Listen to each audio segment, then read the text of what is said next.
there's anything Jesus ever taught me, or in generally what he was trying to teach us as a collective, is to never be afraid to flip the fucking table when you need to flip the table. He did that in the temple.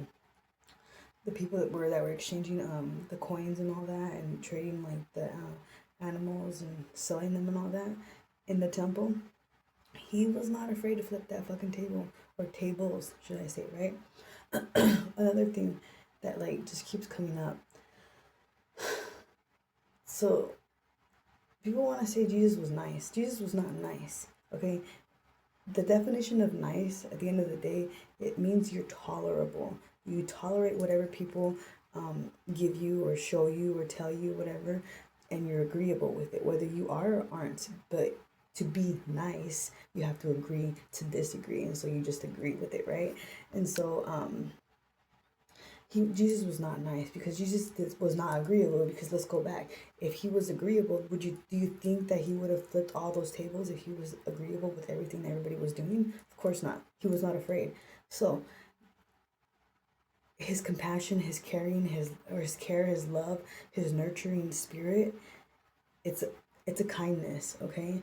So when people say, "Oh, you're so nice," and this and this and that, it's like I don't like the word nice, because to be nice is to be passive. Because even if you're doing something for somebody and you don't want to do it, instead of saying no thank you, or I can't right now, or kindly denying it, you do it anyways in agreement with whatever it is that person's asking you or whatever. And later you end up holding resentment, you end up holding a grudge, you end up being pissed about whatever it is that you agreed to when you know you didn't want to agree to begin with.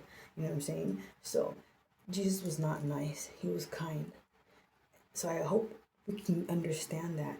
And yes, he may have raised his voice, he may have altered his tone a little bit higher than others, but going back to the whole nice thing, to be aggressive, it's assertive, okay? So Jesus, again, so kindness relates to being assertive and kindly denying when you don't want to do something or whatever, right? You can be assertive without being disrespectful, and that's what Jesus was. Jesus was assertive without being disrespectful.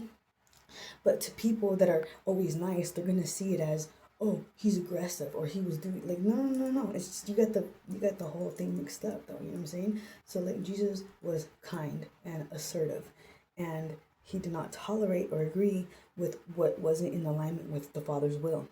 So if anything, that's something that's been coming up really, really heavy lately, because with all the things that are going on in Minneapolis and stuff, and me being so close, like proximity wise to this, I'm just like, you know, I'm just watching things happen as they happen, and not saying this, not saying that, but it's just when people take things out of context, where it's like when people say Minnesota nice, you're gonna have some kind people, right, that are down and solid, but you're gonna have those people that are like Minnesota nice, but it's those same people that make that a thing and a slogan, that are also the same people that will do something for you and then throw it in your face later, or backstab you. And it's a lot of like just wishy-washy, weird fucking energy shit. So be kind, be assertive, do not be disrespectful, and do not be nice, okay? Because being nice is like being agreeable and tolerable. Being aggressive, it's only aggressive if it's disrespectful, right? Other than if it's not being disrespectful in any way, you're being assertive. And if you're not agreeing with something in the kind way, you're being kind. I fucking love you guys.